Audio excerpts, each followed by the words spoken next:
حضرت موسیٰ کا واقعہ 18 برس کے ہو گئے، اور جب وہ اپنی جوانی کو پہنچ گئے اور پورے توانا ہو گئے تو ہم نے انہیں علم و حکمت عطا فرما دی۔ اللہ پاک کی طرف نیکی کرنے والوں کو ہم اسی طرح سے بدلہ دیا کرتے ہیں۔ اللہ پاک نے کہا وقت گزرتا رہا، ایک روز آپ ایسے وقت میں راستے سے گزر رہے تھے جس وقت عموماً لوگ گھروں سے نکلتے ہیں، غالباً دوپہر کا وقت کا۔ آپ نے شہر میں داخل ہوا تو آپ نے لوگ غفلت میں تھے، بس اکا دکا لوگ ادھر ادھر پھر رہے تھے۔ آپ نے 2 آدمیوں کو لڑتے جھگڑتے دیکھا، ان میں سے ایک بنی اسرائیل کا تھا اور دوسرا فرعون کی قوم سے تھا، یعنی مصری تھا۔ تو آپ کی قوم والے نے اپنے دشمن کے خلاف آپ سے مدد مانگی، آپ کی اظہار اہمیت نے جوش مارا اور آپ نے دیکھا کہ مصری اسرائیلی کو پکڑے ہوئے ہے، تو بس آپ نے موسیٰ علیہ السلام نے آپ نے آگے بڑھ کے مصری کے ٹھوڑے پہ گھونسا مارا ہلکے سے۔ آپ کا مقصد صرف اس کو اسرائیلی کی مدد کرنا تھا، مگر لیکن موسیٰ علیہ السلام کی بہت قوت تھی، اس کی ایک ہی مکہ لگنے سے مصری کا کام تمام ہو گیا۔ سورۃ القصص آیت 15 میں آتا ہے بس موسیٰ نے اسے مکہ مارا جس سے وہ مر گیا۔ موسیٰ علیہ السلام کو بہت تعجب ہوا کہ یہ کیا ہو گیا، ان کا قتل کرنے کا تو بالکل ارادہ نہیں تھا۔ موسیٰ علیہ السلام نے فوراً کہا یہ یقیناً شیطان کا کام ہے۔ آپ یہ کہنا چاہتے تھے کہ میرا ارادہ تو بس اسے قتل کرنے کا نہیں تھا، یہ تو فعل شیطان نے کیا ہے، شیطان ہی نے مجھے بے قابو کر دیا، مجھے اپنی طاقت پر اختیار نہ رہا اور مجھے اس انسان کا قتل برا کام سرزد ہو گیا۔ اللہ پاک سے میں معافی مانگتے، یقیناً شیطان دشمن اور کھلے طور پہ بہکانے والا اللہ تعالیٰ فرماتے ہیں۔ اس سے معلوم ہوتا کہ شیطان دشمن ہے، وہ گمراہ کرتا ہے، اور وہ یہ بھی معلوم ہو کہ آپ واحد تھے جو توحید پرست تھے اور مشرکین میں سے بالکل نہ تھے۔ یہی تو باتیں اللہ تعالیٰ نے بیان فرمائی، مثلاً آیت 14 میں ہے کہ اور نیکی کرنے والوں کو ہم اسی طرح بدلہ دیا کرتے ہیں۔ یہ بھی سورہ قصص کے۔ آپ ایمان پر تھے تو آپ نے اللہ تعالیٰ سے اس بلا ارادہ معافی مانگی، اللہ تعالیٰ کی توبہ مانگے، جیسے کہ آیت 16 میں آتا ہے سورہ قصص کی، اے پروردگار میں نے خود پر اپنے اوپر ایک ظلم کر لیا، تو مجھے معاف فرما دے۔ اللہ نے اسے بخش دیا، وہ بخشنے والا بہت مہربانی کرنے والا ہے۔ یہ گناہ میرا ارادہ ہوا تھا، خطا تھی، تو آپ نے ان الفاظ اللہ تعالیٰ سے اس الفاظ پہ وعدہ کیا، اے میرے رب جیسے تو نے مجھ پر یہ کرم کیا ہے، میں بھی اب ہرگز کسی گنہگار کا مددگار نہیں بنوں گا۔ آپ کا مطلب یہ تھا کہ باری تعالیٰ آپ نے مجھے معافی دے کر مجھ پر کرم کیا ہے، گویا آپ کو سمجھ آ گئی تھی کہ یہ اللہ تعالیٰ سے ان کی توبہ قبول فرما لی تھی، ان پر رحم فرما لیا تھا۔ چنانچہ آپ وعدہ کر رہے ہیں کہ میں اب کسی بھی گناہ گار کی مدد نہیں کروں گی بلکہ ان کے خلاف کھڑا ہوں گا۔ بہرحال انہیں یہ بات تو کا خدشہ لاحق ہو گیا تھا کہ اس وجہ کو بنا کے انہیں قتل نہ کر دیا جائے، کیونکہ ویسے ہی فرعون تو جب صبح اسی اندیشے کی حالت میں آپ خبریں لینے کے لیے شہر میں گئے تو اچانک دیکھا کہ وہی شخص جس کی کل ان سے مدد مانگی تھی بنی اسرائیل کی، ان سے فریاد کر رہا ہے کہ موسیٰ نے اس سے کہا دیکھو اس میں شک نہیں کہ تم جھگڑا لو۔ مطلب یہ کہ جب وہ شہر پہنچے تو کل جیسا ہی منظر دیکھا تھا، وہ اسرائیلی ایک دوسرے مصری سے لڑ رہا تھا، یعنی کہ یا تو وہ خود ہی جھگڑا لے۔ اس دفعہ انہوں نے آپ نے فرمایا تو ہے ہی جھگڑا لے، تو ہم آپ آگے بڑھ گئے اور آپ نے مصری کے مقابلے میں اس کی مدد کی۔ تو وہ کہنے لگا کہ موسیٰ کیا جس طرح تم نے کل ایک شخص کو مارا تھا مجھے بھی مار ڈالنا چاہتا؟ اس طرح سے یہ بات سے موسیٰ علیہ السلام کو سمجھ گئے کہ کل ایک بات شہر میں پھیل چکی۔ اب آپ نے خود کو چھپانا چاہا کیونکہ آپ کے پاس آل فرعون میں سے ایک مومن آدمی بھاگتا ہوا آیا اور وہ موسیٰ علیہ السلام سے بہت محبت کرتا تھا۔ اس کا ذکر آیت 20 میں آیا سورہ قصص میں۔ تو وہ دوڑتا ہوا آیا اور آپ سے کہا موسیٰ یہاں کے سردار تیرے قتل کا مشورہ کرتے، تو فوراً یہاں سے چلا جا، تو مجھے اپنا خیر خواہ مان، اس سے پہلے کہ تجھے گرفتار کرنے جلدی کرو۔ یہاں سے آپ نکل جائیں۔ آپ خوفزدہ ہو گئے، کیونکہ فرعون تو پہلے آپ سے محبت نہیں کرتا تھا، وہ تو کوئی نہ کوئی بہانہ تلاش کرتا، وہ تو صرف سیدہ آسیہ کی وجہ سے رکھے ہوئے تھے۔ فرعون کے قوم بھی، دوسرے سردار بھی اس بات کو اچھی طرح سے جانتے تھے کہ آپ بنی اسرائیل سے ہے، وہ آپ سے بوس رکھتے تھے۔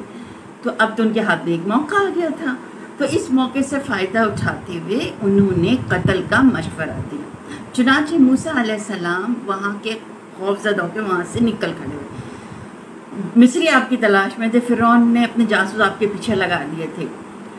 ادھر موسیٰ علیہ السلام اللہ تعالیٰ کے یہ دعا مانگتے رہے کہ اے میرے پروردگار، مجھے ظالموں کے چنگل سے بچا لے۔ اللہ تعالیٰ نے آپ کی دعا قبول کی اور آپ کا راستہ دکھایا۔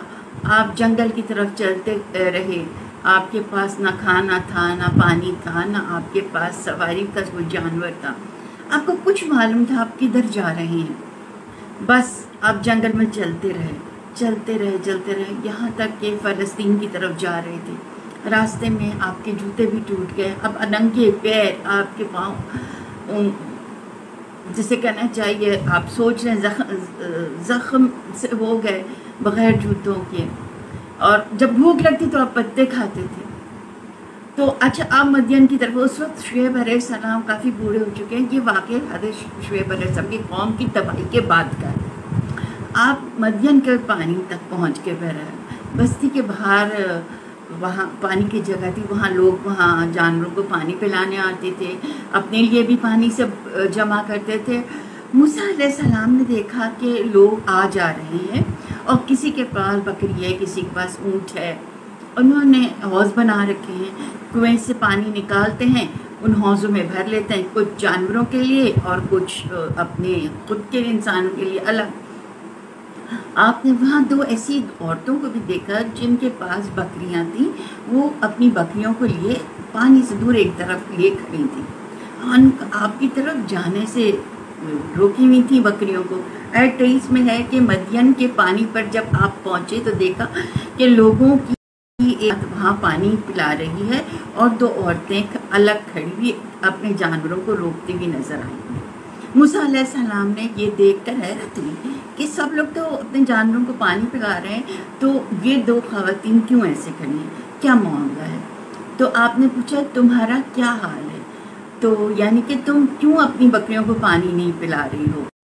کہ وہ بولی کہ جب تک یہ چرواہے واپس نہ لوٹ جائیں ہم پانی نہیں پلا سکتے، اور ہمارے والد بہت بزرگ ہیں، مطلب یہ کہ اتنی بھیڑ میں ہم کیسے داخل ہوں۔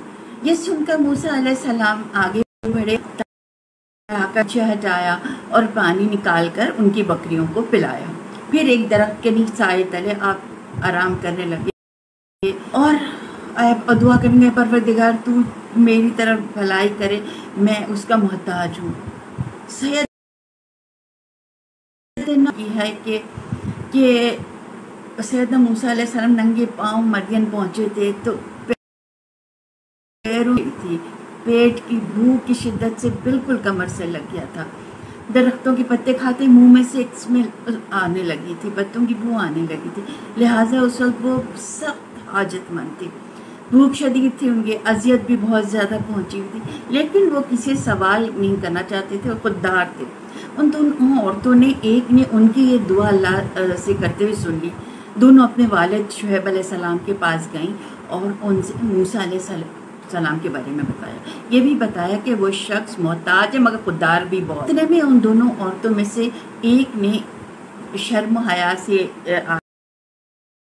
آئی، میرے والد آپ کو بلا رہے ہیں، آپ نے ہمارے جانوروں کو پانی پلایا ہے، اس لیے اس کی اجرت دینا چاہتے ہیں وہ۔ موسیٰ علیہ السلام کے پاس خوددار ہونے کے باوجود اس وقت شدید حاجت مند بھی تھے، چنانچہ موقع کی مناسبت آپ چل پڑے۔ وہ عورت مارے حیا کے جھکی ہوئی تھی اور پیچھے پیچھے چلتے گئے، اور اس لیے حضرت موسیٰ علیہ السلام آگے آگے چل رہے تھے۔ جہاں جب مڑنا ہوتا تھا لڑکی اس طرف ایک کنکر پھینک دیتی تو وہ سمجھ جاتا کہ مجھے یہاں مڑنا، موسیٰ علیہ السلام اس سے مڑ جاتے، اس طرح وہ گھر تک پہنچ گئے۔ موسیٰ علیہ السلام کی ملاقات شعیب علیہ السلام سے ہوئی اور انہوں نے اپنے بارے میں بتایا۔ انہوں نے لڑکیوں نے ایک نے کہا ابا جان آپ انہیں مزدوری پہ رکھ لیجئے، کیونکہ جن کو آپ اجرت پہ رکھیں ان میں سے سب سے بہتر وہ ہے جو مضبوط اور ایماندار ہو۔ پھر شعیب علیہ السلام نے اپنی ایک بیٹی کا نکاح کرنا چاہا۔ انہوں نے کہا کہ میں اپنی دونوں میں سے کسی ایک کا آپ کے نکاح میں دینا چاہتا ہوں، اور اس پر کہ آپ 8 سال تک میرے پاس کام کاج کریں، اور ساتھ ہی ہاں اگر آپ مزید 10 سال پورے کر لیں تو یہ آپ کی طرف سے بطور احسان ہو۔ حضرت موسیٰ علیہ السلام نے جو جواب دیا وہ آیت 28 میں یوں موجود ہے۔ موسیٰ نے کہا خیر تو یہ بات میرے آپ کے درمیان پکی ہو گئی ہے کہ میں ان دونوں مدتوں میں سے جو بھی پورا کرنا چاہوں وہ کوئی زیادتی نہ ہوگی۔ موسیٰ علیہ السلام نے ادھر 10 سال جب پورے کر لیے، یعنی کہ اپنا وعدہ پورا کیا، اب انہیں خیال آیا کہ کافی وقت گزر چکا ہے اور حالات بھی کافی بدل چکے ہیں، اب میں واپس مصر جا سکتا ہوں اپنا والدہ، اپنے بھائی سے اور بہن سے ملنے جانے کے لیے۔ لیکن آپ نے مصر کا راستہ جانتے نہیں تھے، کسی سے پوچھنا چاہتے تھے، رات اندھیری تھی، سردی تھی، آگ جلانے کے لیے کچھ بھی نہیں تھا، انہیں آگ کی تلاش۔ موسیٰ علیہ السلام کو دور بہت دور ایک پہاڑ کی چوٹی پہ آگ نظر آئی، تو اللہ پاک نے اس طرح یہ راستہ بنایا اور اس آگ کی طرف روانہ ہوئے، اور آپ کو نبوت سے اللہ پاک سرفراز کیے۔ جب موسیٰ علیہ السلام آگ کے قریب پہنچے تو آپ نے ایک عجیب بھی نظارہ تھا۔ قرآن کریم میں اور بھی منظر بیان کیے ہیں، لیکن یہ منظر سب سے انوکھا منظر ہے۔ یہ آگ نہیں تھی بلکہ ایک بہت بڑے کانٹے دار درخت کے اندر سے ایک نور نکل رہا تھا، یا یوں کہہ لیں کہ درخت کے آگ کے شعلے نکل رہے تھے۔ موسیٰ علیہ السلام بہت حیران ہوئے اور ذرا اور قریب ہوئے تو درخت اور زیادہ منور ہو گیا، پھر انتہائی قریب تب اس درخت میں سے ندا آئی، آواز آئی۔ یہ آواز اللہ سبحانہ تعالیٰ کی تھی اور انسان کے درمیان ہم کلامی کے خطاب۔ اس جیسے خطاب کی مثال اور کہیں نہیں ملتی۔ سورہ طٰہٰ آیت 11 اور 12 میں ہے، جب وہ وہاں پہنچے تو آواز دی گئی، اے موسیٰ یقیناً میں ہی تیرا پروردگار ہوں، تو اپنے جوتے اتار اس لیے کہ تو پاک میدان میں ہے۔ سورہ طٰہٰ آیت 13 تا 16 میں آیا ہے کہ اور میں نے تجھے منتخب کر لیا ہے، اب جو وحی کی جائے اسے کان لگا کر سن، بے شک میں ہی اللہ ہوں، اور تو مجھ پہ یقین رکھ اور قیامت یقیناً آنے والی ہے، اور ہر شخص کو وہ بدلہ دی جائے جو اس نے کوشش کی گئی۔ بس اب تجھے یقین سے کوئی روک نہ دے جو مجھ پہ ایمان نہ رکھتا ہو،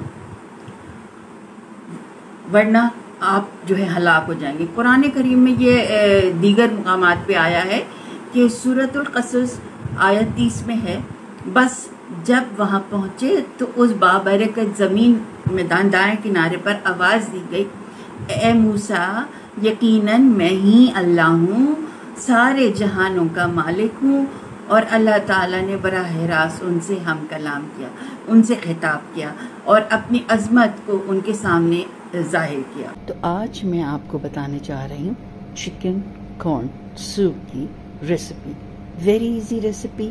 اس کے لیے سب سے پہلے میں آپ کو بتاؤں گی کہ اس میں کیا کیا انگریڈینٹس کی ضرورت ہوتی ہے۔ آپ 200 گرامز چکن بون لیس لے لیں، 4 کپ چکن براتھ، تھوڑا سا اس میں اور ٹیسٹ ایڈ آن ہو جاتا ہے، 2 کپ واٹر یعنی 2 پیالی پانی، 1 کپ سویٹ کارن کرش جو ہوتا ہے، یا کینٹ کا بھی ہوتا ہے، یا آپ بوائل کر کے کارن کو پھر اس کو بلینڈ کر کے تھوڑا اسے کرش کر لیجئے بلینڈر میں، 3 ٹی اسپون فلاور جو کہ پانی کے ساتھ مکس کر کے اچھا سا اس کا کہ گٹھلیاں نہ بنی ہوئی ہوں بلینڈ کر لیں، 1 انڈا beaten 1، half teaspoon salt اور up to taste, 1 teaspoon soya sauce, وہ بھی اگر آپ کو زیادہ اچھا لگتا ہے تو اسی حساب سے کم تو کم، half teaspoon hot sauce اگر آپ چاہتے ہیں آپشنل ہاٹ سوس ڈالنا ہے تو، ہاف ٹی اسپون ونیگر،